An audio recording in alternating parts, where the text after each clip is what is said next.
আল্লাহ নবী সাহাবারা আমার নবী পাকের কাতারে দাঁড়িয়ে এই জমিন থেকে অন্যায়কে মিটাবার জন্য, ন্যায়কে প্রতিষ্ঠিত করার জন্য, মিথ্যাকে মিটাবার জন্য, সত্যকে প্রতিষ্ঠিত করার জন্য, জালিমকে মিটাবার জন্য, মুসলিমদের মুখে হাসি ফোটাবার জন্য, এতিমদের অধিকার দিবার জন্য, খোদার্তদের অধিকার খানা দিবার জন্য এই জমিনের উপরে আমার নবী সাহাবারা নবী পাকের পিছনে দাঁড়িয়ে জালিমদের বিরুদ্ধে লড়াই করেছে, জালিমদের বিরুদ্ধে কথা বলেছে। এই কথা বলতে গিয়ে জালিমরা আমার নবী সাহাবাদের উপরে কত অত্যাচার করেছে ইতিহাস জানিয়ে দেয়। ইসলামের প্রথম যুগেতে, প্রথম সময়েতে সাহাবা হুজুরকে জোর করে শুইয়ে দিয়ে, গরম বালির উপরে শুইয়ে দিয়ে সাহাবাদের বুকের উপরে ভারী পাথর চাপিয়ে দিয়েছে। চাপিয়ে দিয়ে বলতে লেগেছে, মোহাম্মদ রসুলকে ছেড়ে দে, তার আদর্শকে ছেড়ে দে, তার রাস্তাকে ছেড়ে দে, তার মিশনকে ছেড়ে দে। আমার নবী সাহাবারা এই কঠিন পরীক্ষায় এই গরম বালির উপরে শুয়ে বুকে ভারী পাথর চাপিয়ে দিয়েছে, নিশ্চয় নিতে পারেনি।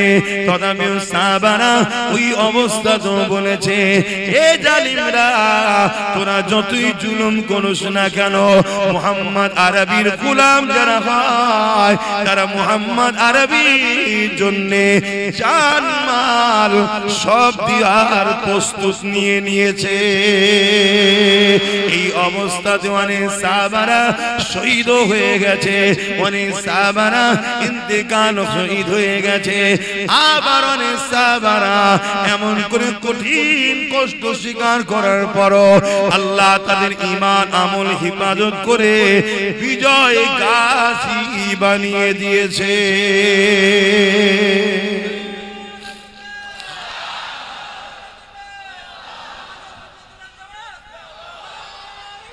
আল্লাহু আকবার। তাহলে আমরা যদি প্রকৃত নবীর প্রেমিক হই, আমাদেরকে এই মিশনের উপর থাকতে হবে। আমার নবীর নাম লিখাতে উত্তরপ্রদেশের কানপুরের জালিম হুকুমতদের কষ্ট হলো কেন? কারণটা তো বুঝতে হবে।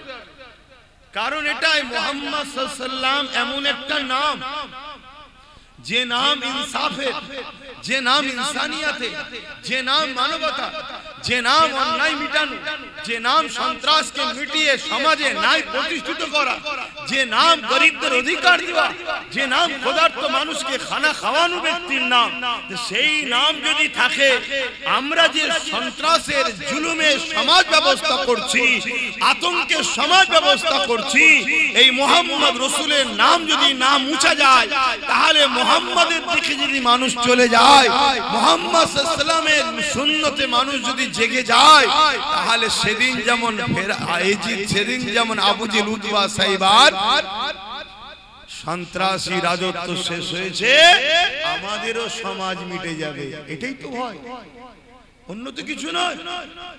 এটাই তো ভয়।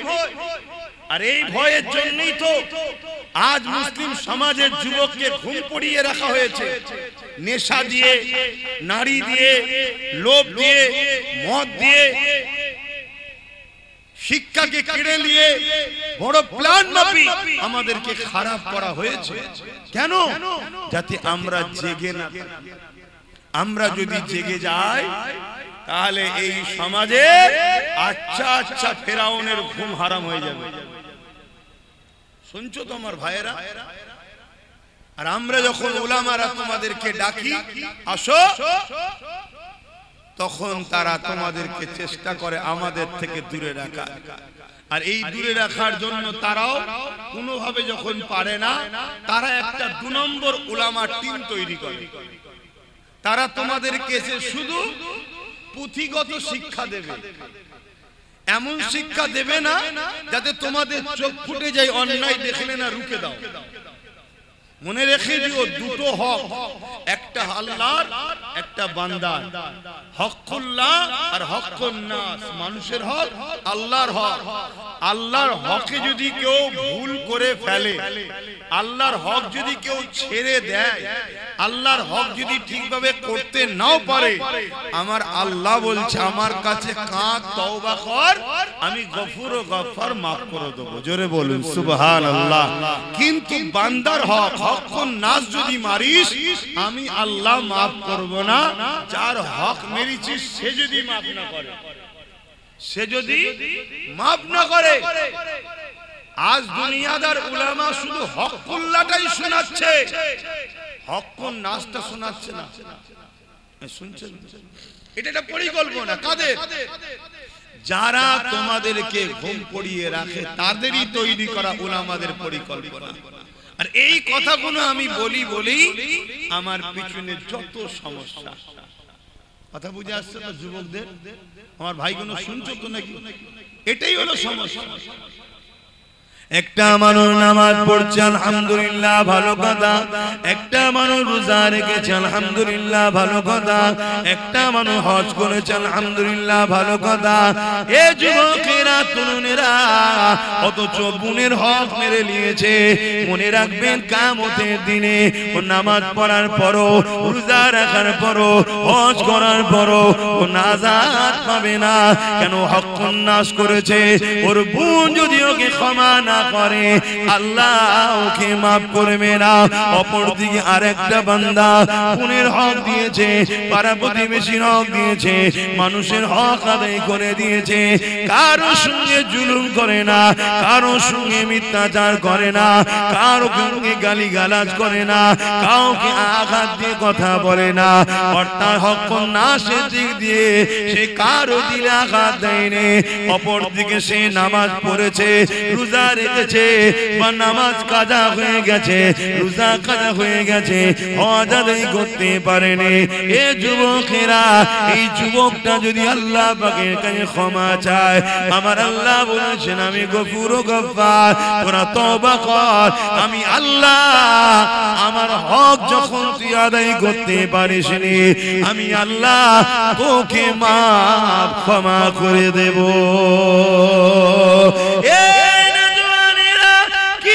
মানুষের হক যদি আমরা মেরে নিই আল্লাহ পাক ক্ষমা করবে না।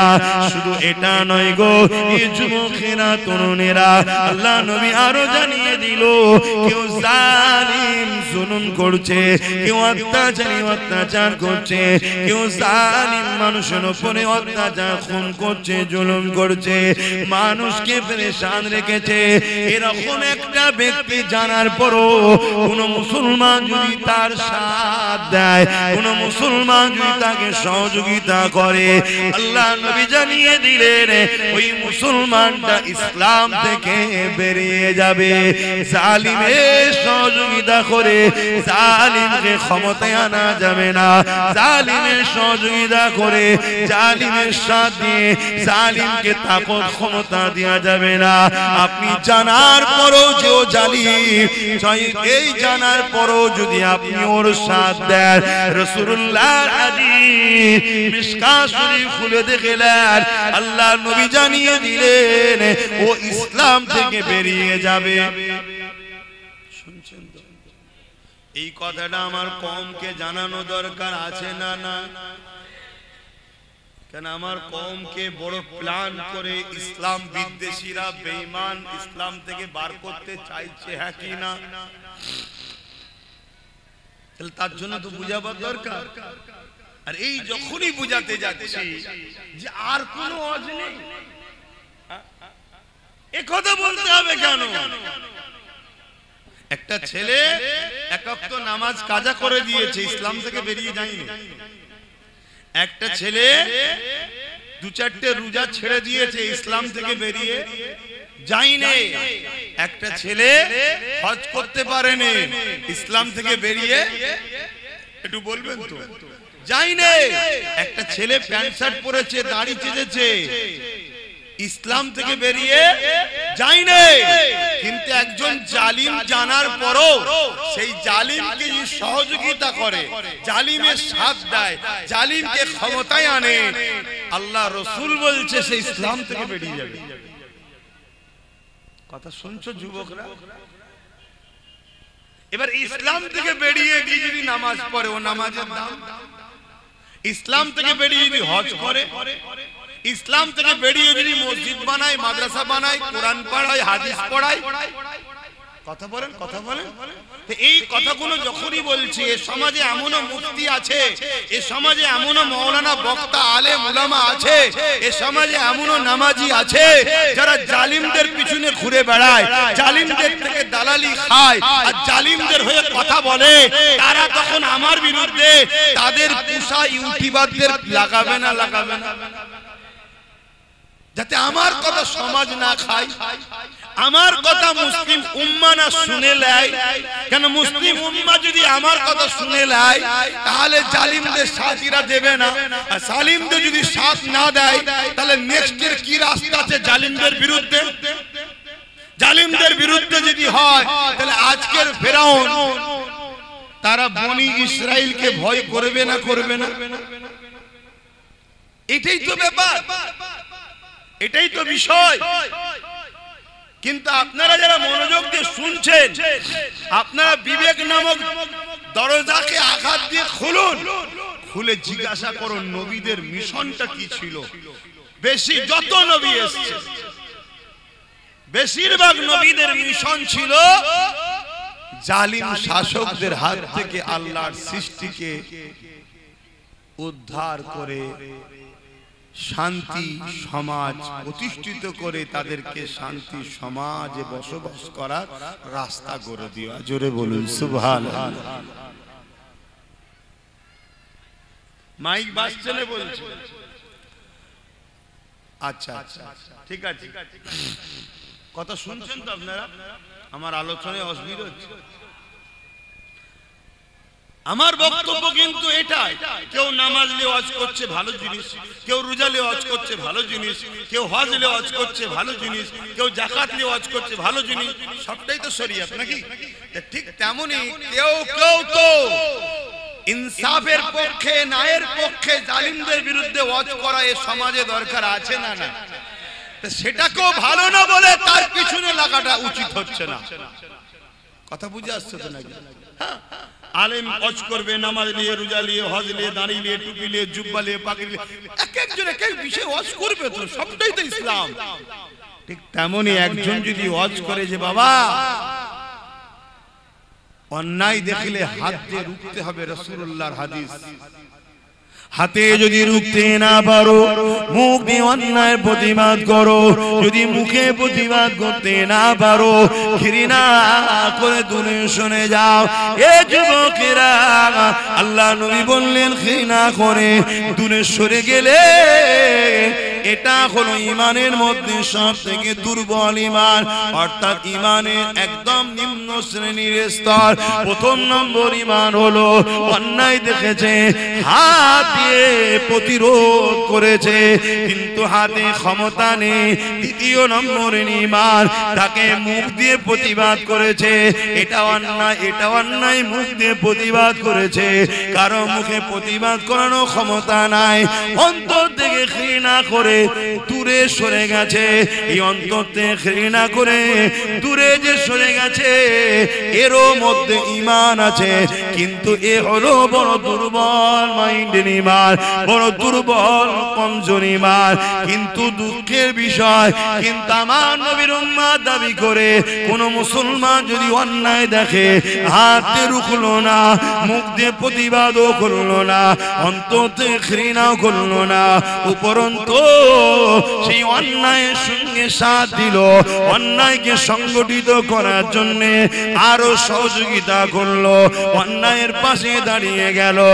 এই যুবকেরা, তরুণেরা, এই সমাজের বুকে যদি একটা মার্ডার হয়ে যায়, ওই মার্ডারে যে মেরেছে শুধু সে ধরা পড়ে না গো, ওই মার্ডারে তার সাথে যারা ছিল, ওই মার্ডারের জন্য যে যা শরীক হয়েছে, যে যা সহযোগিতা করেছে, এক এক করে সবাইকে ধরা হয়, সবাইকে শাস্তি দেওয়া হয়। দুনিয়ার নিজাম যদি এটা হয়, মহান স্রষ্টা রব্বুল আলামিনের নিজামটা কি? অন্যায় দেখলে হাত দিয়ে রোখো, হাতে রুখতে পারো না, মুখ দিয়ে প্রতিবাদ করো, মুখে প্রতিবাদ করতে পারো না, অন্তর থেকে তো কমসে কম ঘৃণা করে শুনে যাও। তুমি ঘৃণা না করে সেই অন্যায়কে সহযোগিতা করলে, অন্যায়কে করার জন্য সংগঠিত করার জন্য সাথ দিলে, এ যুবকেরা আল্লাহ নবীর হাদিস অনুযায়ী তোমার মধ্যে ঈমান বলে কিছু নাই। শুনছেন তো? ঈমান নাই। এ নওজওয়ানেরা, কেউ যদি কোনো গরিবের ঘর ভাঙে আর তুমি যদি তার হাত দিয়ে না রোখো, তাহলে তোমাকে মুখ দিয়ে প্রতিবাদ করতে হবে। মুখ যদি প্রতিবাদ করতে না পারো, অন্তর থেকে যারাই অন্যায় করছে ঘৃণা করে দূরে সরে যাও। তা না করে যদি তুমি সেই গরিবের ঘর ভাঙছে যারা, তাদের সঙ্গে তোমরা যদি সাথ দাও, রাসূলুল্লাহর হাদিস অনুযায়ী তোমার মধ্যে ঈমান থাকতে পারে না। এখানে একটা গরিবের ঘর ভাঙলে যদি তার সহযোগিতা হয়, তুমি ইসলাম থেকে যদি বেরিয়ে যাও, ঈমান যদি না থাকতে পারে, তাহলে মনে রেখে দিও, যদি কেউ আমার আল্লাহর মসজিদকে ভাঙতে চায় আর তুমি হাত দিয়ে রুখলে না, মুখ দিয়ে প্রতিবাদও করলে না, অন্তর দিয়ে ঘৃণা করলে না তাদেরকে, উপরন্তু তাদেরকে সাপোর্ট করে আরো শক্তিশালী করলে যাতে করে তারা মসজিদকে ভাঙতে পারে। এই যুবকেরা আল্লাহর ঘরকে যারা মিটাতে চায়, তারা তো অবশ্যই বেঈমান, জাহান্নামের কুকুর তারা হবেই হবে। তার সঙ্গে যারা সাথ দেবে, আল মারউ মা মান হাব্বা, দুনিয়ায় যে যার সঙ্গে থাকবে পরকালে তার সাথে থাকবে। এই যুবকেরা এইরকম একটা উদ্দেশ্য করে এই সমাজে একটা ওয়াজ করেছিলাম, ওই ওয়াজটাকে এখন কাটিং করে খুব ছড়াচ্ছে সমাজে। ছড়াচ্ছে না ছড়াই না? একটু হ্যাকি না বলবেন। আপনারাও কি বেজার হচ্ছেন নাকি আমার উপর? যদি হন সেটাও খুলে বলুন। মনের মধ্যে রেখে দিলে আমি বা বুঝবো কি করে যে আমি ভুল রাস্তায় আছি? খুলে তো বলতে হবে যে আব্বাস সিদ্দিকী ভুল রাস্তায় আছে। কি তবে এত উলামা রয়েছে, তেনাদের তো উচিত আমাকে ভুল রাস্তায় আছে ধরিয়ে দেওয়া, যে আপনি ভুল করছেন, আপনি ভুল করছেন। কেউ যদি আপনাকে 500 টাকা দিয়ে আপনার কোরআনের বিরুদ্ধে কথা বলে, ওটা জায়েজ। আর কেউ যদি আপনাকে টাকা না দিয়ে মসজিদের বিরুদ্ধে কথা বলে, ওটা হারাম। এরকম যদি ফতোয়া থাকে একটু আমাকে বলেন, সেটা শুনি। কথা বুঝছেন? বুঝছেন না? বুঝছেন? এরকম কিছু ফতোয়া আছে নাকি? কেউ যদি আপনাকে 1000 টাকা করে মাসে দেয়, আর সে যদি বলে যে মাদ্রাসার মিড ডে মিলের খাবার কুকুরের বাচ্চাকে খাওয়াবো, তাও ভালো, মাদ্রাসার বাচ্চাদেরকে খাওয়াবো নি, এ কথা বলা জায়েজ কেন? 1000 টাকা দেয়। আর অন্য কেউ যদি বলে 1000 টাকা দেয়নি বলে যদি বলে রাস্তায় চলতে গিয়ে কুকুরের বাচ্চা গাড়ির তলায় এসে গেলে কি করব, সেটা নাজায়েজ, এরকম ফতোয়া আছে নাকি? দুজনেই তো কুকুরের বাচ্চা বলে দিল।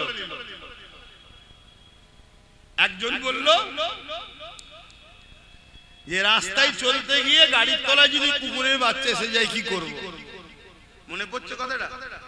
কে বলেছিল মনে পড়ছে? আর আরেকজন কি বলছে যে মিড ডে মিলের খাবার রাস্তার পথচারী কুকুরের বাচ্চাকে দেবো, তো মাদ্রাসার বাচ্চাদের দেবো না।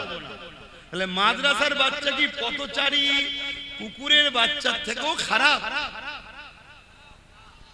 তাহলে আমাদেরকে যারা কুকুরের বাচ্চার থেকে খারাপ ভাবে আর তাদের পিছনে যদি আমরা ঘুরে বেড়াই, তাহলে আমাদের জন্য বিপদ আসবে না? আসবে না?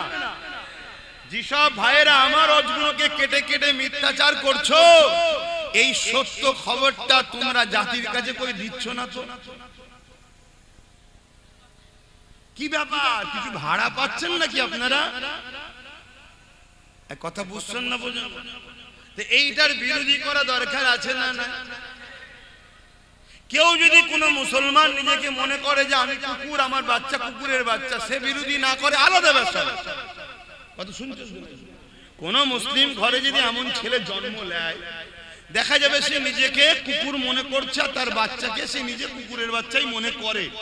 সে যদি এই কথাটার প্রতিবাদ না করে সেটা তার বিষয়, কিন্তু আমি আব্বাস সিদ্দিকী আমি মনে করি এই জমিনের উপরে খায়রুল উম্মাহ, একটা আমরা আশরাফুল মাখলুকাত, আবার নবীর উম্মত হওয়ার জন্য শ্রেষ্ঠ উম্মত আমরা। অতএব এত বড় গালি দিবার অধিকার কে দিয়েছে তাকে এত বড় কথা বলতে? তাহলে এর প্রতিবাদের দরকার আছে না? না, এই প্রতিবাদটা একটা হুজুর হিসাবে, উলামা হিসাবে আমার করার রাইট নাই? অসুবিধা হচ্ছে আব্বাজানদের? বাপেরা, নওজওয়ানেরা, তরুণেরা, এ নবী পাকের প্রেমিকেরা, রাসূলুল্লাহ যদি প্রকৃত প্রেমিক হও, ইতিহাসের পাতা তোমাকে আমাকে কি সাক্ষী দেয় জানতে হবে। তারিখে হাদিস গুলো খুলে দেখো, আল্লাহ নবী, নবী দয়ার নবী সাহাবাদের উপরে কেন এত জুলুম হয়েছিল, কি জন্য এত জুলুম হয়েছিল? নামাজ পড়ার জন্য না, না না, রোজা রাখার জন্য না, না না, হজ করার জন্য না, না না, এই জন্য জুলুম হয়েছিল। যারা জালিম ছিল তাদের জুলুমের বিরুদ্ধে আল্লাহ নবী সোচ্চার হয়েছিল। এই জমিনে জালিমরা নারীদেরকে জ্যান্ত জ্যান্ত পুঁতে দিত। আল্লাহ নবী বলেছিল, এ দুনিয়ার জালিমেরা নারীদেরকে জ্যান্ত পুঁতাটা বন্ধ করো। কেন তাদেরকে জ্যান্ত পুঁতে দিতেছ? তারা তো মায়ের জাত, মহান স্রষ্টা তাদেরকেও বানিয়েছে, তিনি পুত্র সন্তানও বানিয়েছে। এই কন্যা কারো স্ত্রী হবে, আর পুত্র সন্তান কারো স্বামী হবে। এদের সংসারের বিনিময়ে দুনিয়া জমিনে তো মানুষ জাতির বিকাশ ঘটবে। এ যুবকেরা, তারা আজ আমার রাসূলুল্লাহর বিরুদ্ধে দখল করলো। ওই বিরোধী সেদিন থেকে চলতে চলতে চলতে চলতে আজ 2025 সালে আজকের দিনেও কিছু এজিদ, কিছু ফিরাউন রয়েছে যারা আমার নবীকে পায়নি, নবীর ইসলামের শানে মিথ্যাচার করছে, নবীর ইসলামের শানে আঘাত দিচ্ছে। যারা নিজেদের নারীদের হক দিতে পারে না, যারা নিজেরা নারীদেরকে নিরাপত্তা দিতে পারে না, নিজেরা নারীদেরকে রেপের হাত থেকে বাঁচাতে পারে না, কিন্তু তারা আজকে ইসলামের গায়ে দাগ লাগাচ্ছে। ইসলামে নাকি রেপ করাটা কোনো খারাপ কাজ নয়। বলুন নাউযুবিল্লাহ। এই কথা আপনারা শুনেছেন না শোনেননি? কে বলেছে? কোথায় বাড়ি? উত্তর 24 পরগনা জেলার ব্যারাকপুর ভাটপাড়ার। ভুল বললাম? এর বিরুদ্ধে কোন আন্দোলন হয়েছে? এর বিরুদ্ধে কেস হয়েছে? কে অ্যারেস্ট করেছে? কেন অ্যারেস্ট করবে? যাদের হাতে ক্ষমতা তাদেরও দিলের ধারণা ইসলাম মিটাও। এ প্রকাশ্য দুশ্মন, এ বন্ধু সেজে দুশ্মন। শুনছেন তো নাকি? আর পাওয়ার তো আমরা দিয়ে রেখেছি জালিমদের হাতে। কথাটা কি কষ্ট হলো? আমার ইসলামে কি রেপ করা পাপ না? রেপের শাস্তি নেই? কি শাস্তি? গলা বন্ধ পুঁতে দিয়ে পাথর মারতে মারতে মেরে ফেলে, এক কথা মৃত্যুদণ্ড। যারা এ কথা বলছে তারা রেপের শাস্তি দেয়। এখন সে বর্তমান বিজেপিতে আছে, আগে ছিল টিএমসিতে, কালকে কোথায় থাকবে বোঝা মুশকিল। বর্তমানটা ধরেই বলছি, মণিপুরে উলঙ্গ নারীদেরকে নিয়ে ঘোরানো হচ্ছে, নারীদের ইজ্জত নষ্ট করা হচ্ছে। বিজেপি সরকার সেখানে নারীদের অধিকার দিতে, জোরে বলো। উত্তরপ্রদেশে নারীদের উপরে অত্যাচার হচ্ছে না হয়নি? নারীদের অধিকার দিতে। তোরা জাহেল, নিজেরাই নারীদের অধিকার দিতে পারিসনি, তোরা আবার ইসলামের বিরুদ্ধে কলম চালাচ্ছিস কি করে? কোন শক্তিতে? ওদের হাতে রাজ পাওয়ার। গতকালকে আবার ঘোটালা করে পুরো তো একদম লাভ মেরে উঠে গেল। বুঝছেন তো নাকি? সব ওদের হাতে। এটা কথা বলবো, তোমরা তো সবাই অনেকে মনে করো রুখতে হবে, রুখতে হবে। আমিও বলছি রুখতে হবে, কিন্তু রুখতে গিয়ে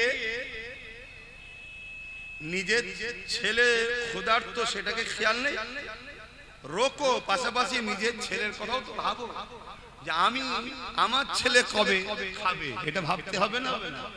রুকার পিছনে এই ছুটছে আর অন্যজন বসে বসে খেয়ে যাচ্ছে। কথা বুঝে আসছে? নির্বাচন কমিশনার বলছে বিহারে ভোট করেছে 66%, 66.67% ভোট পড়েছে। এই অসুবিধা হচ্ছে নাকি? না ভাবছেন আবার জলসাই কথা বলছে কেন? এখন জলসার রাজনীতি বলে আলাদা কিছু আছে নাকি? রাজনীতির লোকেরা জলসা করছে না, করে না? কথা বলছে না? তারা পার্টির মিটিং এ ডেকে ইসলামের বিরুদ্ধে কথা বলছে না, বলে না? তারা পার্টির মিটিং এ ডেকে বিভিন্ন ফতোয়াবাজি করছে না, করে না? তা তুই যখন রাজনীতির ব্যানারে ধর্মের বিরুদ্ধে হাত দিয়েছিস, তখন আমরা উলামারা আমাদের ডিউটি এখন ধর্মের ব্যানারে দাঁড়িয়ে তোদের কলিজাতে এবার হাত দিতে হবে। হ্যাঁ ঠিক না বেঠে? কেন তোদের সাহস বেড়ে গেছে। তোরা মনে করেছিস মোল্লা মলি সাহেবরা রাজনীতিতে নেই, মুসলিম দলের কোন নেতৃত্ব দিবার কেউ নেই, মুসলমানদের হয়ে কথা বলার কেউ নেই, মুসলমানকে শুধু ভয় দেখিয়ে দেখিয়ে আমাদের কোলে তুলে রাখবো, আমরা যা খুশি তাই করব। না দিন সেদিন চলে গেছে। আজকের যুবকদের হৃদয়ে, আজকের নতুন প্রজন্মদের হৃদয়ে একটাই কথা, আমার ফারুকে আজমের রাজত্ব হবে ইনশাআল্লাহ। আবার ইনসাফ হবে, আবার ন্যায় হবে, আবার জাস্টিস হবে, আবার গরিবের অধিকার দেওয়া হবে।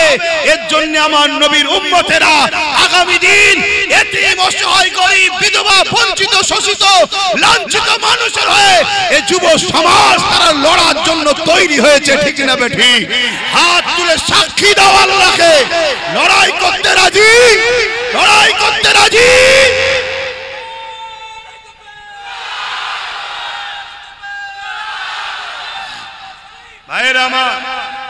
আল্লাহু আকবার। তাহলে কমিশন বলছে বিহারে 66.67% ভোট পড়েছে, আর বিহারে ভোটের সংখ্যা কত? 7,42,00,000 কম বেশি। এটা হলো টোটাল ভোটের সংখ্যা। আর ভোট পেয়েছে কত? 7,45,00,000।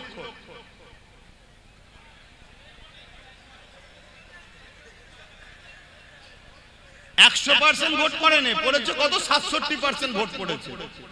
তাহলে 1 কোটি থেকে 67 লক্ষ হয়, তাহলে 7 কোটি যদি হয় 6-7-42, মানে রাউন্ড ফিগারে বলছি 5 কোটি লোক ভোট দিয়েছে, আর ভোট পেয়েছে কত?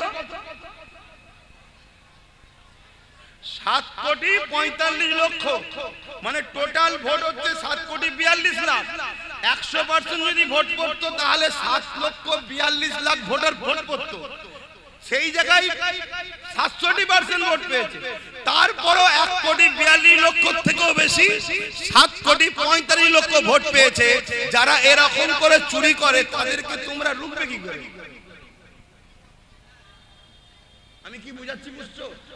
তাহলে রুখতে হবে, রোকো। রুকার পক্ষে 100 বার আমি সহমত, রুকার পক্ষে 100% সহমত। কিন্তু বাপ রুখতে গিয়ে নিজেকে যেন বিলীন করে দিও না, নিজের অস্তিত্বটাকে বাঁচাও।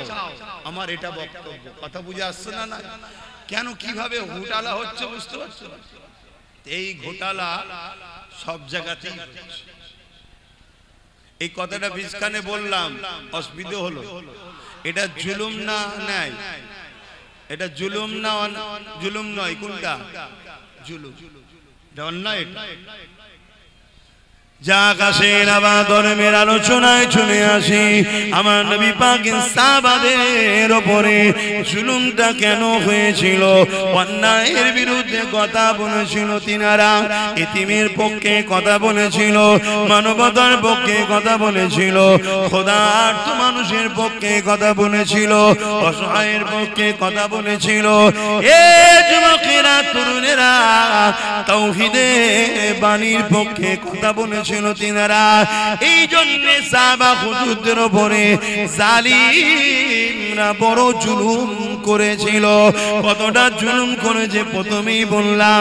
সাহাবা হুজুরদের পায়ে দড়ি বেঁধে, ওই ঘোড়ার পায়ে দড়ি বেঁধে দিয়েছে। ওই ঘোড়া দ্রুত ছুটতে লেগেছে। আর সাহাবা হুজুরদের মরুভূমির বাড়ির উপর দিয়ে টেনে টেনে নিয়ে যাচ্ছে। পিঠে চামড়াখানা ছিঁড়ে ছিঁড়ে কাঁধের কাছে জড়ো হয়ে যাচ্ছে। বালিকোনা কোনো পিঠেতে গেঁথে যাচ্ছে, রক্তাক্ত হতে লেগেছে। এ যুবকেরা, এরকম কষ্ট কি তোমাদের ওপরে হচ্ছে এখন? বলো বলো। কিন্তু আজ যদি ঘুমাও, তোমার সন্তানদের উপরে এরকম জুলুম আসবে।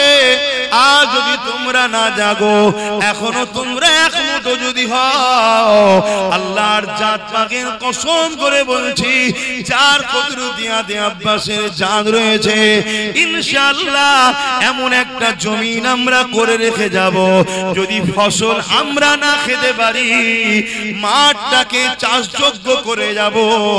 আমাদের বাচ্চারা ওই জমিনে চাষ করে ফসল খেতে পারবে ইনশাআল্লাহ। এ যুবকেরা, ঘাবড়ে যেও না গো, আল্লাহকে ভয় করো। কোথায় কি হচ্ছে দেখে লাভ নাই। তোমার মনের মধ্যে একটাই কথা থাকবে, আমি আমার আল্লাহর খুশির জন্য হক কথা বলবো, আমি আমার আল্লাহর রাজির জন্য নাই কথা বলবো। সন্তানের ভবিষ্যতের জন্য আমি সত্য পথে চলবো। আমি নিজের কিছু মেহনত করে নিজেকে প্রতিষ্ঠিত করব। কেননা পরের দোকানের কর্মচারী করা, পরের অফিসে চাকরি করা, যে কোনো দিন আমায় বার করে দেবে। আর যদিও আমি ওখানে চাকরি করি, ওই চাকরির মাইনে বাড়তে বাড়তে বাড়তে শেষ জীবন পর্যন্ত যদি 50,000 1 লাখ টাকাও হয়, কিন্তু আমার পরে ওই জায়গাতে আমার ছেলে কিন্তু আর চান্স নাও পেতে পারে। আর আমি মেহনত করে ছোট্ট যদি একটা গুমটিও করে দিয়ে যেতে পারি, আজ আমার পরে ওই জায়গাতে আমার ছেলে কিন্তু মালিক হয়ে বসবে। এ যুবকেরা, তরুণেরা, ছেলে যদি চেষ্টা করে এক দোকান থেকে 10টা দোকান বাড়াতে পারবে। তাই বলে দিয়ে যায় আমার রাসূলুল্লাহ যেমন আমাদেরকে নামাজের কথা বলেছে, রোজার কথা বলেছে, হজের কথা বলেছে, দাড়ি টুপির কথা বলেছে, মানবতার কথা বলেছে, ইনসাফের কথা বলেছে, ইনসানিয়াতের কথা বলেছে, গরিব প্রেমের কথা বলেছে, খোদার্তদের খানা খাবার কথা বলেছে, ঠিক তেমন নবী আমার সাহাবাদের ধরে ধরে হাতে হাতে বিজনেস করার পলিসি, তারা কি হবার পলিসি আমার নবী শিখিয়েছে। আর পাশাপাশি জমিনের উপরে মাথা তুলে বেঁচে থাকার জন্য পাওয়ার রাজ ক্ষমতার কথাও শিখিয়েছে। আরো জোরে বলুন সুবহান।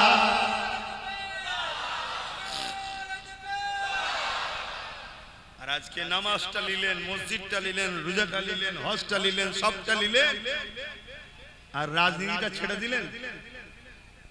এটা তোমরা করো। আজকে ওরা করছে শুধু একা, আর আজকে আইন করছে ওয়াকাফ, কালা কানুন, মসজিদ ভাঙবো, মাদ্রাসা ভাঙবো, কবরস্থান ভাঙবো, ঈদগাহ ভাঙবো, কাদগা ভাঙবো। অলরেডি ভাঙছে। কোন পাওয়ারে ভাঙছে? যেটাকে ছেড়ে দিয়েছি আমরা। এক যুবকরা, কষ্ট হচ্ছে আমার কথা, অসুবিধা হচ্ছে। যেই হুজুরটাকে খালি খামাই নিয়ে এসছিস, বাপ ঠিকই বলেছি, যদি মনে হয় খালি খামাই নিয়ে এসছিস, পরের বার থেকে আনলেও তোরা আল্লাহ কারে এসিস নি বাপ। যদি আমাকে খারাপ লাগে, তুই তোর কাতারে থাক না বাপ, আমি আমার কাতারে থাকি নাকি? যার ভালো লাগবে 10 জন, যদি ভালো লাগে আমার কথা শুনবে, লোক বলবে 10 জন নিয়ে আপনি তাহলে কি করবেন? আমি কি করবো আমি জানি না তো। আমি চেষ্টা করব, ফায়সালা তো আমার নয়, ফায়সালা তো আল্লাহ। এই কথা বুঝছেন না? বুঝেন না? এই তো সবাই মিলে এত চেষ্টা করলো, ভোট রয়েছে 7,42,00,000, পড়েছে কত? 7,45,00,000। কথা বুঝে আসছে না? আমার হলো চেষ্টা করা কাজ। ফায়সালা কি হবে ওটা আমার দেখার দায়িত্ব, ওটা তো আল্লাহ জানে। হযরত ইব্রাহিম আলাইহিস সালামকে নমরুদ যখন আগুনে ফেলে দিল, ওই সময় বিশাল আগুন জ্বলতে লেগেছে। আমি জানি না তোমাদের কবিলা গ্রামটা কত বড়, কতটা বড় আমি জানি না।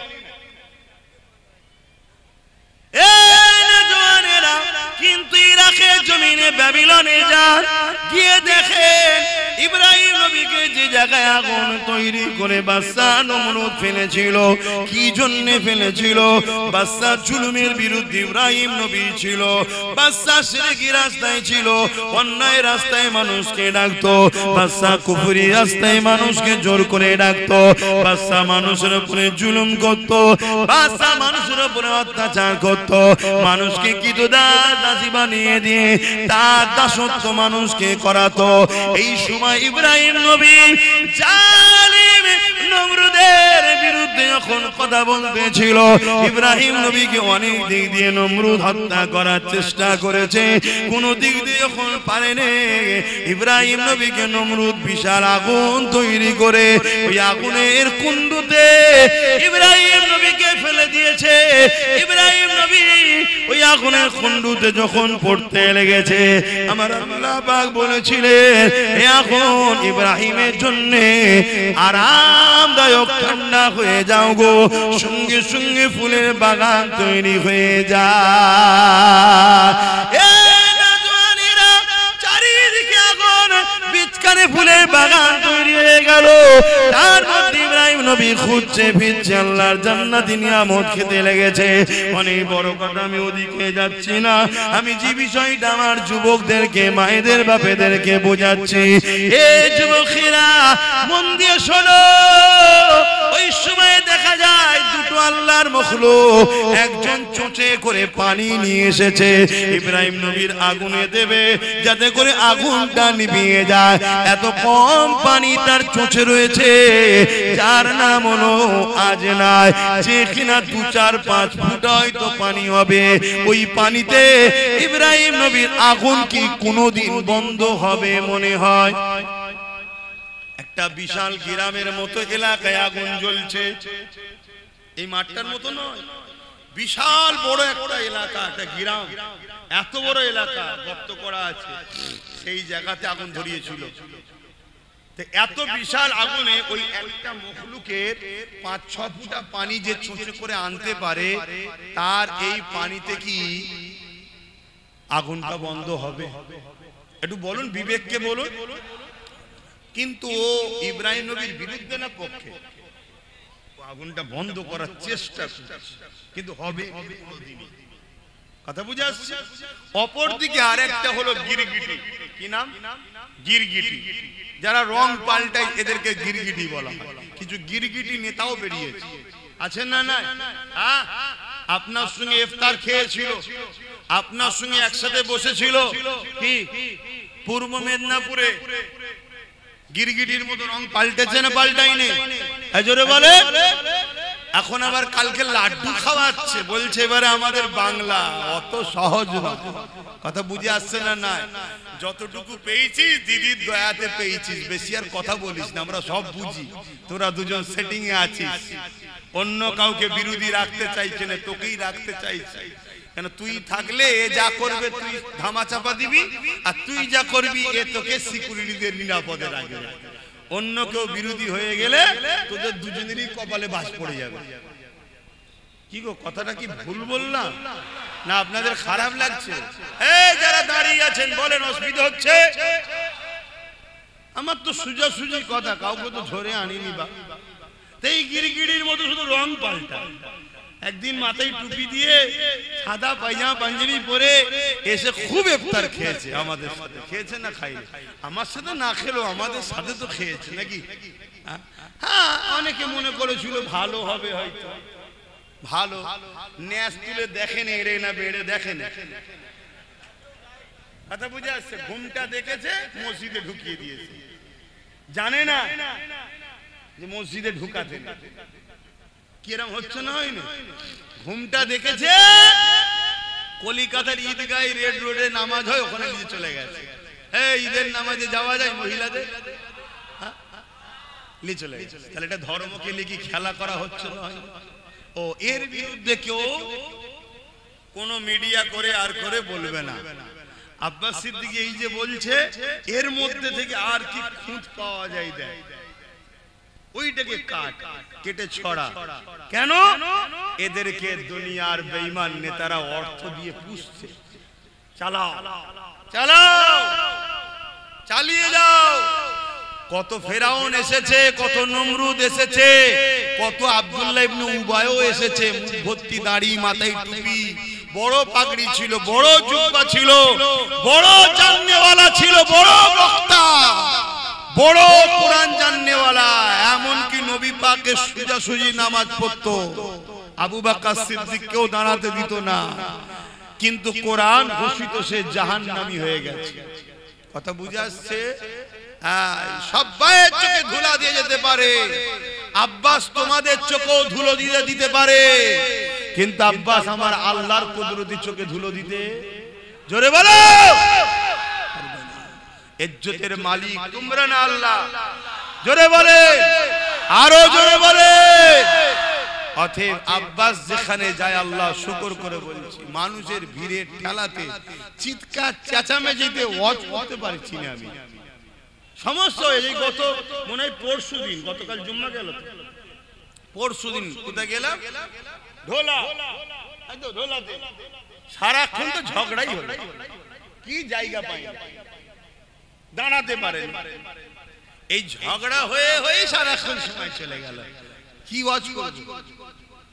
ওই ওর মধ্যে ও ঝগড়া করে যাচ্ছে, আমি ওয়াজ করে যাচ্ছি, কি করব? বাপেরা, নওজওয়ানের আল্লাহর জাত পাকের কসম করে বলছি, নিয়ত আমার একটাই, আপনাদের হৃদয়ে আমার রাসূলুল্লাহর প্রেম ভালোবাসা ঢুকাবো, এবং দুনিয়ার জমিনে যতদিন বাঁচবেন কারো কাজে হাত পেতে নয়, নিজের অধিকার নিজে বুঝে নিয়ে ইজ্জতের খানা খাবো। এই আশায় আপনাদেরকে বুঝাচ্ছি, নবীকে পিয়ার করো, নামাজ পড়ুন, রোজা রাখুন, হজ করুন, দান খায়রাত করুন, অপর দিকে জুন্নাইকে অন্যায়কে মিটান, জুলুমকে মিটান, রেপকে মিটান, সুদকে মিটান, ঘুষকে মিটান। এ যুবকেরা এখন মিটাতে গেলে যে পাওয়ার দরকার, ওই পাওয়ারটার নাম হলো রাজনীতি। ফু দিয়ে সুদ বন্ধ হয়নি, ফু দিয়ে ঘুষ বন্ধ হয়নি, এমন করে রেপ জেনা ব্যভিচারী বন্ধ করা যায় না। এর জন্য আইন তৈরি করতে হবে, যারা রেপ করবে তাদের জন্য এই শাস্তি হবে, যারা সুদের কারবার করবে, যারা এমন করে ঘুষ খাবে তাদের জন্য এই শাস্তি হবে। ধরা পড়লে সঙ্গে সঙ্গে তাকে সাসপেন্ড জীবনের মতো করে দেওয়া হবে। এইভাবে ২-১০টাকে করলে এই সমাজের রেপ বন্ধ হয়ে যাবে, এই সমাজে ঘুষ বন্ধ হয়ে যাবে। আজকের দিনে সবচেয়ে মারাত্মক ভয়ানক জিনিস যেটা মানুষকে কুরে কুরে খাচ্ছে, নেশা, নেশা, নেশা। এই নেশাকে বন্ধ করা দরকার। সেই নেশাটা মদ হতে পারে, সেই নেশাটা গাঁজা হতে পারে, সেই নেশাটা অন্য কিছু হতে পারে, কিন্তু দুঃখের বিষয় বলতে হয়, আজকে সরকার যখন মদের ডিলার লায়, সরকার যখন মদ বিক্রিতে নম্বর 1 হয়ে গর্ব করে, সেই সমাজে মাতালকে কখনো রুকা সম্ভব নয়। এই মদের কারণে ক্রাইম হচ্ছে, এই মদের কারণে নারীরা ডিভোর্স হচ্ছে, এই মদের কারণে অ্যাক্সিডেন্ট হচ্ছে, এই মদের কারণে আজ আমার তিলোত্তমা বোনটা রেপ হয়ে গেল, এই মদের কারণে আজ তামান্নাকে বোম মেরে মেরে দেওয়া হলো। এই মদ এত খাতারনাক জিনিস, এই মদকে বন্ধ করা এটা আমাদের দায়িত্ব আছে না? না, এই মদকে বন্ধ করবেন কি করে? মুসলিম সমাজ যাতে মদে আসক্ত হয়, গভর্নমেন্ট কি করছে শোনেন, মুসলমান এলাকা দেখে দেখে মদের লাইসেন্স দিচ্ছে। ফুরফুরা শরীফে চলে যান, ঢুকার 4-5টা রাস্তা আছে, প্রতিটা রাস্তার ঢুকার মুখে মুখে মুখে মুখে একটা করে মদের দোকানের লাইসেন্স দিয়েছে, সেখানে মদের বিক্রি হচ্ছে। চলে যান একটা পবিত্র তীর্থভূমি, ভারতবর্ষের দ্বিতীয় বৃহত্তম তীর্থভূমি, যে ধর্মে ইসলামে মদকে হারাম করা হয়েছে, সেই ধর্মের স্থানের ঢুকার মুখে মুখে মুখে মুখে মদের লাইসেন্স দিয়ে দিয়েছে। আপনারাও মুসলমান এলাকা কোনো খেয়াল করে দেখবেন, আমার কথা মিলার, মুসলিম এলাকায় মদের দোকান হচ্ছে, মুসলিম এলাকায় ফাংশন হচ্ছে, মুসলিম এলাকায় জুয়ার আড্ডা বসছে, মুসলিম এলাকায় নাচের আড্ডা বসছে, মুসলিম এলাকায় এমন করে সুদের কারবারের ব্যবস্থা তৈরি হচ্ছে। কেন করা হচ্ছে সরকার জানে। সরকারের পিছনে অনেক মাওলানা রয়েছে যারা সরকারকে বুদ্ধি দিচ্ছে, এদেরকে মিটাতে গেলে এদেরকে আল্লাহ থেকে সরাতে হবে, এদেরকে রাসূলের থেকে সরাতে হবে। সরাতে গেলে ডাইরেক্ট যদি বলেন আপনাকে বক্সিং মেরে নাক ফাটিয়ে দেবে, ওটা করবেন না। এদেরকে মদে ঢুকিয়ে দেন, এদেরকে গানে ঢুকিয়ে দেন, এদেরকে ফাংশনে ঢুকিয়ে দেন, এদেরকে সুদে ঢুকিয়ে দেন, এদেরকে লোনে ঢুকিয়ে দেন। একদিকে এদেরকে গরিব বানান, অপরদিকে এদেরকে অল্প পয়সায় লোন দেন। যখনই সুদ নেবে, কাবার সামনে মায়ের সঙ্গে জিনা করার সমান পাপ হবে, তখন এরা আল্লাহ রাসূলের থেকে সরে যাবে। আল্লাহ রাসূলের দয়া মায়া যখন এদের থেকে সরে যাবে, তখন এদেরকে যখন আপনারা কতল করবেন, আল্লাহ সাহায্য করবে না, বদরের মতো এরা জিততে পারবে না। এ আমার জাতি, এ আমার কওম, তোমাদেরকে মেরে ফেলার প্ল্যান চলছে। তোমাদেরকে আল্লাহ রাসূল থেকে প্রথম সরাবে, তারপরে তোমাদের ঈমানকে লুটবে, তারপরে তোমাদেরকে কতলেআম করবে। তোমাদের কোনো সাহায্যকারী তোমরা পাবে না।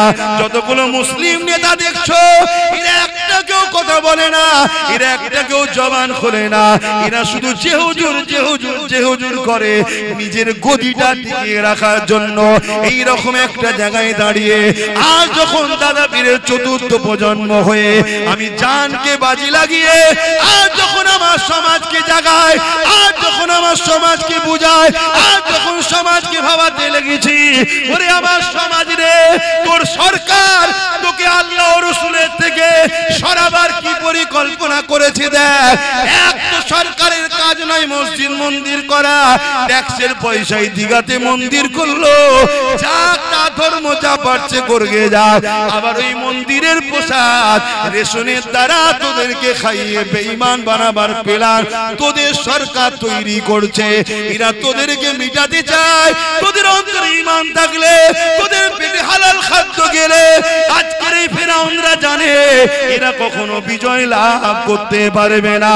হতে পারে পুলিশ ওদের দিকে, হতে পারে মিলিটারি ওদের দিকে, হতে পারে সেনামন্ত্রী ওদের দিকে, কিন্তু আমাদের যদি ঈমান থাকে, আল্লাহ সাহায্য যখন আসবে, এক মঈনুদ্দিন ভারতে কামিয়াবি হয়েছে। আরো জোরে বলুন সুবহানাল্লাহ।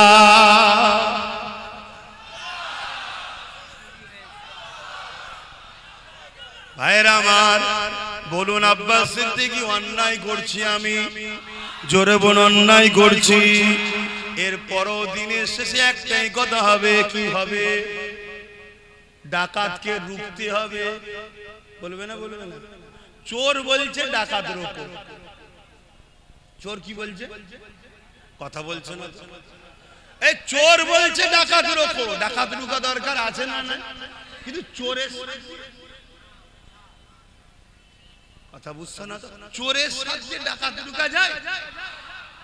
চোর আর ডাকাতের মধ্যে পার্থক্য কি? ডাকাত কুকুর চুরি করে, চোর মাছ চুরি করে, এটাই তো। তাহলে এও আমার ওয়াকাফ খাচ্ছে, আর ও বলছে পুরো ওয়াকাফ কুকুরটাই চুরি করলো। কথা মাথায় ঢুকছে না? ঢোকে না? তাহলে চোর দিয়ে কখনো ডাকাত রুকা যায় না। এজন্য ডাকাত চোর রুখতে হবে, চোরও তাড়াতে হবে। এর জন্যই তো আব্বাস সিদ্দিকী চেষ্টা করে নবী খানদানের বাচ্চাকে বুঝিয়েছি, তুই যা, তুই যা, সে তো বলছে আপনি তো বেশ ভালো লাইনে আছেন, আর আমাকে চারিদিকে কত ঠেলা ঠুলি, ঝগড়া ফাসাদ, গালি গালাজের মধ্যে জড়াতে হচ্ছে। আর আপনি যাচ্ছেন, হজ করছেন, আবার ঘরে এসে ঘুমোচ্ছেন নিশ্চিন্তায়। আর আমি রাত দুটোই ফোন করছে, ভাইজান আমার এখানে ধরে ফেলেছে, আবার আমাকে পুলিশকে ফোন করতে হচ্ছে। আমি তুই বেশি নেকির কাজ করছিস, চুপ কর, কথা বলেছিনি, যে লাইনে ঢুকে গেছে ওখানে থাক।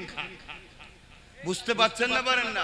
তাহলে বলুন, আপনাদের উচিত তো আমার ভাইটা সাথ দেওয়া দরকার আছে না?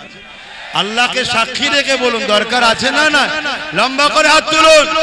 ডায়ে বায়ে কে হাত তোলেন একটু দেখেন তো, কে হাত তোলেন একটু দেখবেন শুধু ভাই, হাত নামান। যে হাত তোলেন সে আমার দুশ্মনও নয় আর বন্ধুও নয়। তার জন্য দোয়া করি, আল্লাহ তাকেও আমাদের সাথী করুক। বলুন আল্লাহুম্মা আমিন।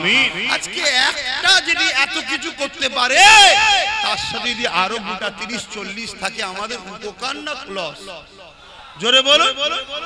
এবারে কেউ যদি মনে করে যে তুমি বলছো তাহলে আমরাই তো রুখবো না, তোমরা যদি সত্যি রুখতে চাও, সত্যি যদি রুখতে চাও, তাহলে আসো না একসাথে রুখি। এই কথা বুঝছেন না?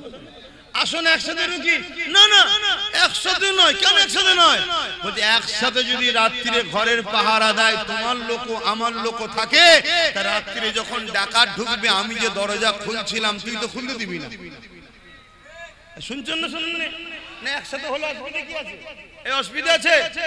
ডাকাত যদি রুখতে চাও, তা পাহারাটা দুজন মিলে দিলে হয় না? না, তোকে লিয়া যাবে না। কেন রে? না, আমি একা পাহারা দেবো। তুই তো 15 বছর পাহারা দিয়ে সব ডাকাত ঢুকিয়েই ফেললি। হ্যাঁ, কথা বুঝছেন না? বোঝেন না? আর একটা কথা হলো, যদি কারো কোনো ভুল ফটো বেরিয়ে পড়ে, কারো কোনো ভুল যদি বেরিয়ে পড়ে, ধরেন আমি চুরি করেছি, ধরা পড়ে গেছি, আমি কি জোরে চিল্লাতে পারবো যার কাছে প্রুফ আছে? জোরে বলে। তা চোরের রিপোর্ট তো ডাকাতের কাছে আছে, আছে না? না, চোরের রিপোর্ট ডাকাতের কাছে আছে না? না, ডাকাত এখন উপরে বসে আছে, চোরকে বলছে বেশি বললে রিপোর্ট আছে ভরে দেবো, অতএব আমি যা বলছি শোন, আমার মতো চলবি, তোকে বেঁচেও রাখবো, আমিও খাবো, তুইও খাবি। ডাকাত আর চোরে মিটে সেটিং এ কাজ হচ্ছে না হয় না? একটু আওয়াজ দিয়ে বলবেন, হচ্ছে না হয় না? শত শেষ কথা বলে যাচ্ছি, সময় কম। যদি কেউ মসজিদ মাদ্রাসা মিটাবে বলে, তাকে সাপোর্ট করা যাবে। আর কেউ যদি বলে উন্নয়ন শেষ হবে না, কোরআন শেষ হয়ে যাবে, তাকে সাপোর্ট করা চলবে। যদি কেউ কোরআনের বিরুদ্ধে কথা বলে, তাকে সাপোর্ট করলে ঈমান থাকবে। কোরআন মানে না আলাদা কথা, দেশটা সবার। শুনছেন তো নাকি? আমরা নেতাজিকে ভালোবাসি না, গান্ধীকে ভালোবাসি না, কেন? তারা আমার ধর্ম মানে না, ভুল ঠিক সে জবাব স্রষ্টার কাছে দেবে, কিন্তু আমার ধর্মের বিরুদ্ধে তো বলবে। ঠিক না বেটি? তুমি মানবে না মানবে তোমার কাছে, কিন্তু বিরোধী করার অধিকার কে দিল? কথা বুঝে আসছে? এজন্য আমি এক জায়গায় একটা কথা বলেছিলাম যে কেন্দ্র সরকারকে ভোট দিলে ঈমান চলে যাবে, রাজ্য সরকারকেও ভোট দিলে ঈমান চলে যাবে। পুরোটা দেয়নি, শুধু কেটে একটুখানি দিয়েছে। শুনছেন তো নাকি? এরপরে আমি কি বলেছি? এরপরে বলেছি, যদি রাজ্য সরকার মনে করে যে কোরআন শেষ হয়ে বলাটা আমার ভুল হয়েছে এবং দিল্লি চলে যাও বলাটা ভুল হয়েছে, যদি ক্ষমা চাই, তাহলে আমি এর বিরুদ্ধে আর বলবো। এরপরে বলেছি, সেটাও দেয়নি, শুধু দিয়েছে রাজ্য সরকারকে ভোট দিয়ে হারাম বলেছে আব্বাস সিদ্দিকী। শুনছেন? আবার একটা বুজুর্গ লোকের বক্তব্য আমার সঙ্গে সেটিং করেছে, করে বলছে এই দেখো, একজন বুজুর্গ বলছে দিয়া যাবে, আরেকজন বলছে দিয়া যাবে না। বুজুর্গ বলেছে মসজিদে দান করো। বুজুর্গ কি বলেছে? মসজিদে দান করো। দান করতে হবে না? হবে না। কিন্তু কাল যদি মসজিদটা দখল করে কেউ পার্টি অফিস করে দেয়, ওখানে কি বুজুর্গ বলছে দান করো? তাহলে এখনকার কথা তখনকার কথা তুই জুড়ছিস কেন? ও তো আগে বলেছে, তখন তো আমিও বলেছিলাম যে চলো এ যখন বলছে দেখা যাক, ঠিক না বেটি? কিন্তু ওরে বাবা, তোর মুখোশ ছড়ে গিয়ে এখন অরিজিনাল মুখ বেরোচ্ছে। অরিজিনাল মুখ বেরোচ্ছে কি? কোরআন শেষ হয়ে যাবে, আমার উন্নতি শেষ হবে না। কোন মুসলমান যদি একে ভোট দেয়, ঈমান তার থাকবে না। শুনছেন তো নাকি? এ যদি ক্ষমা চেয়ে আলাদা কথা, ক্ষমা চেয়ে আলাদা কথা। আমি আবার বললাম যে আমার ওটা বলা ভুল হয়েছিল, দিল্লি চলে যাও বলাটা ভুল হয়েছে, দুর্গাপুরে মাদ্রাসা ভাঙাটা ভুল হয়েছে। জানেন তো নাকি রাজ্য সরকার দুর্গাপুরে মাদ্রাসা ভেঙেছে? জানেন এ গুণা আমার ভুল হয়েছে, আলাদা কথা, কথা শুনছেন না শোনেন না? কিন্তু তুমি মাদ্রাসা ভাঙবে আমার ভোট নিয়ে, তুমি কোরআন শেষে বলবে আমার ভোট নিয়ে, তুমি কুকুরের বাচ্চার সঙ্গে মুসলমানের বাচ্চাকে আরো নিকৃষ্ট করবে আমার ভোট নিয়ে, মনে রেখে দিও কোন ঈমানদার তোমাকে আর সাথ দিতে পারে না। কিন্তু ওই সকল লোক সাথ দিতে পারে। কারবালার মাঠে তো আমাদের দেখা আছে, ইমাম হোসাইনের পক্ষে এসে দাঁড়ায়নি, এজিদের পক্ষে দাঁড়িয়েছিল 13,000 আলেম উলামা হাফেজ ছিল, মুফতি মৌলানা হাফেজ 13,000 ছিল। 25,000-এর মধ্যে 25,000ই মুসলমান ছিল হোসাইন হুজুরের বিরুদ্ধে, তার মধ্যে 13,000 ছিল কি আলেম, হাফেজ, মুফতি। কেন? সামান্য অর্থ, সামান্য পদের জন্য। এই রকম যারা আজকে দিনও আছে, গাদ্দার, মুনাফিক, মুসলিম সুরাতে বেঈমান, কাফের, মুনাফিক, ইসলামের দুশমন, যেমন ইমাম হোসাইনের দুশমন ছিল, আজকে সেই হোসাইনের দিন নানা দিনের দুশমন যারা আছে, তারা হয়তো তোমায় সাথ দিলে দিতেও পারে। কিন্তু মনে রেখে দিও, আমরা হাসতে হাসতে মরা পছন্দ করব। মসজিদ মাদ্রাসাকে যারা মিটাতে চায় তাদের সঙ্গে আপোষ নয়। কোরআন যে শেষ হয়ে যাবে বলবে, সে যদি ক্ষমা না চায় তার সঙ্গে আপোষ নয়। এ কথাই যারা একমত একটু হাত তুলে দেখাবেন, আল্লাহকে সাক্ষী রেখে হাত তুলবেন। আয় আল্লাহ, আমরা আপনার কোরআনের পক্ষে, মসজিদ মাদ্রাসার পক্ষে হাত তুলেছি, আপনি আমাদের ঈমানে তাকত দেন, এর উপরে মজবুত থাকার তৌফিক দেন। আমিন আমিন আমিন সুম্মা আমিন। নারে তাকবীর, নারে তাকবীর, লব্বাইক লব্বাইক লব্বাইক লব্বাইক, নারে তাকবীর। যদি কোন মুসলমান হাত না তোলে তার সামনে আমার একটাই কথা, সে আমাদের কেউ নয়, দুশমনও নয় আর বন্ধুও নয়। কথা বুঝে আসছে? শেষ কথা বলে যাচ্ছি, এখন সময় কম, আজান নামাজ পড়তে হবে, তাই আমি আর কথা বাড়াচ্ছি না। আমার পরে আরো আছে, আমার ভাই আছে তো, আমার জুনায়েদ ভাই রয়েছে এবং বশিরের হুজুরের আওলাদও রয়েছেন, অতএব এবং পিননগরের থেকে আবুল বাসার সাহেব আছেন, শরফুল আমিন সাহেব আছেন, আসবে সব। কি গো, আমি বাপ দোয়া এখনো করিনি, উঠে পড়লে কেন? আমি তো নামাজ পড়বো। একটুখানি এই ছেলেরা যাচ্ছে, একটু চাদরটা ঘোরাবে, যার যা খুশি একটু দিয়ে দেবেন। দেন তো নাকি? আমি কাজ করি জানেন তো, একটু চাদর ঘোরানো দরকার আছে না? নাই দেন, যার যা খুশি দেন, যার যা খুশি দেন, যার যা খুশি দেন। তাড়াতাড়ি যাও, বেশি ছেলে পিছন দিকে দাও, পিছন দিকে যাও, দুয়াটা নিয়ে যাবেন, কেউ সরে যাবেন না। যারা ভালোবাসেন হাত তুলেছিলেন সরে যাবেন না। এটা একটা পরীক্ষা, এটাও একটা পরীক্ষা। আজ বড় দুঃখ লাগছে ভাই। এ বলো, বাঁচাবার মালিক কে? বাঁচাবার মালিক কে? বাঁচাবার মালিক কে? তুমি আল্লাহর কোরআনের দুশমনের কোলে উঠছো ডাকাতের ভয়ে। আর ডাকাত যদি ওই যেমন বললাম 7,42,000-এর জায়গায় 7,45,000 করে দেয়, কি করে ঠকাবে? বলো, কি করে ঠকাবে? অতএব নিজের শক্তি তৈরি করো। এরপরও বলছি, এ যদি ক্ষমা চাই ভিন্ন বিষয়। কথা বুঝে আসছে না? নাই, আর ক্ষমা না চাইলে সাপোর্ট করা হারাম, চলবে না। মনে রেখে দিও, যত মুফতি মৌলানা বক্তা আছো, আমি চ্যালেঞ্জ করছি, যদি ভুল হয় আমাকে শিখিয়ে দেন, আমি মেনে নেব। দেন, যার যা খুশি দেন। ছেলেরা একটু বেশি করে যা বাবা, তাড়াতাড়ি যা, নামাজ পড়তে হবে। আর কথা নয়, দোয়া 49-এ, ও 30 হয়েছে, তাহলে আর কথা নয়। আমি একেবারে সংক্ষেপ করলাম, একটু যেচ্ছে দিয়ে দেন। আল্লাহুম্মা আমিন। আয় আল্লাহ, আয় আল্লাহ, আয় আল্লাহ, আমি আপনার দ্বীনের জন্য দুটো কথা বলেছি। আল্লাহ, যদি আমার কথায় আপনি খুশি হয়ে যান, আল্লাহ আমার কথাকে আপনি কবুল করে নেন। আল্লাহ, আল্লাহ আমার এই ভাইগুলো জান মাল ঈমান ইজ্জত হিফাজত করেন। আয় আল্লাহ, এদেরকে মেরে ফেলার চক্রান্ত চলছে, আল্লাহ এদেরকে বিপদে ফেলার চক্রান্ত চলছে থেকে হিফাজত করেন, ছোট ছোট বাচ্চাগুলো নসিব বড় করেন। আল্লাহ আমার কওমে জন্ম নিয়েছে, আমরা যদি এদের কথা না ভাবি আল্লাহ এদের সঙ্গে বড় জুলুম করে যাব। হে আল্লাহ এই কওমকে নিজের পায়ে দাঁড়াবার তৌফিক দেন, নামাজি মুত্তাকি হাজী গাজী বানান, দিদারে কাবা দিদারে মদিনা শরীফ যাওয়ার তৌফিক দেন। যারা ভুল বুঝে ইদিক উদিক আছেন, আলেম ওলামা মুফতি মাওলানা সাধারণ মুসলিম মানুষ সবাইকে এক হওয়ার তৌফিক দেন আল্লাহ। হে আল্লাহ হাবিবের খাতির রহমত করে দয়া করে দিনের মাহফিলে আল্লাহ এই মাহফিলকে আপনি কবুল করে নেন। আপনি বলেছেন রব্বানা আতিনা ফিদ দুনিয়া হাসানাত ওয়া ফিল আখিরাতি হাসানাত ওয়া কিনা আযাবান নার। দুনিয়ার ভালাইয়ের কথাও বলেছেন, ভালাই তো এমনি এমনি দেন না, ভালাইয়ের জন্য চেষ্টা করতে হয়। এই ভালাইয়ের রাস্তাও এদেরকে দেখালাম, আখিরাতের কল্যাণ নবীর প্রেম আদব মর্যাদার রাস্তাও দেখিয়েছি আল্লাহ, এবং জাহান্নাম থেকে বাঁচার তৌফিক আপনি আমাদের দান করবেন। আমিন আমিন আমিন। বারহাক লা ইলাহা ইল্লাল্লাহ মুহাম্মাদুর রাসূলুল্লাহ সাল্লাল্লাহু আলাইহি ওয়াসাল্লাম। একটা ছোট্ট কথা, এই যে এসআইআর হচ্ছে না, এসআইআর একটু চোখ কান খুলে রেখো, এটা কিন্তু খুব খতরনাক জিনিস, কিন্তু তা বলে ভয় খেয়ে আবার জানের ক্ষতি করে ফেলো না। আমি তো শুনছি এসআইআর এর নামে অন্য জিনিসও হচ্ছে নাকি, একটু জেগে থাকো, কথা বুঝে আসছে না? না, এর আগে আইআর হয়েছে, সেভাবে যদি হয় কিন্তু ভেতরে ভেতরে যারা কি ভাব করছে, আমাদের তো কেউ লোক নেই যে আমরা